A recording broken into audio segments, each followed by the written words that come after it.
Anisan'ny tetikasan'ny ministeran'ny fitaterana sy ny famantarana toetrandro ankehitriny ny fanatsarana ny toby fiantsonana ny Fasan'ny Karana. Tonga nitsidika ity toby fiantsonana ity omaly talata ny ministra misana fitaterana Valérie Ramonjavelo mba izany olana samihafa sedrain'ireo mpampiasa sy miasa ao amin'ity fototra-fitrasa ity. Mikasa ny amatsy fitaovana sy ametraka fototra-fitrasa vaovao ao an-toerana ny ministera ary anisy fanatsarana an'izany toby fiantsonana izany.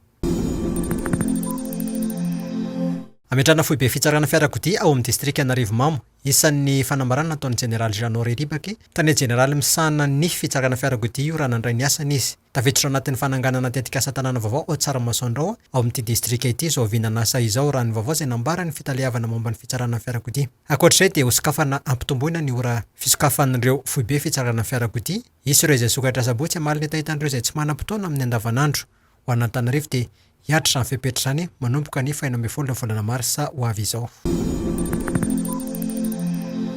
Nandray ny FITATERANA tamin'ny fomba ofisialy omaly ny Prefetn'i Mahajanga. Toko farana Irma Arzora Andrianarivony taorina lanona fianianana manitriketrika izay nataony teo anivon'ny fitsarana maratonga voalohany tao Mahajanga. Ny 17 ny volana febroary teo izy no voatendry amin'izany andraikitra vaovao izany. Tsy vahiny amin'iny faritra iny ny tena satria efa sekretera jeneraly ny FARITRA BOENY ny alohan'izao faniriana azy izao.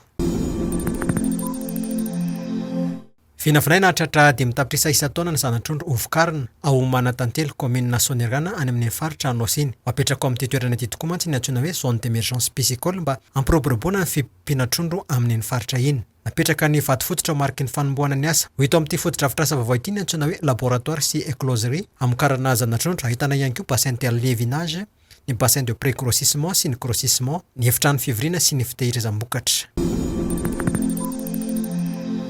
Nanambara ny avy ao amin'ny Federasiona malagasy ny baolina kitra fa hanokatra fanadihadiana mikasika ilay fifanololana izay nitranga teo amina tompon'andraikitra isan-tsokajy nandritra ny lalao izay nifanandrinan'ny 3 FP Toliara sy ny DATO FC tany Toliara tamin'ny farany herinandro teo. Isy ny fepetra izay raisina rehefa vita ny fanadihadiana hoy ny avy ao anivon'ny Federasiona izay nanameloka ny fihetsika nasiondray tompon'andraikitra. Laza ihany koa ny Federasiona fa isy ny fanadihadiana tao aoriana nitranga teo amin'ny mpilalao nandritra ny lalao izay nihaonan'ny Fosa Junior sy ny AS Fanalamanga ihany koa.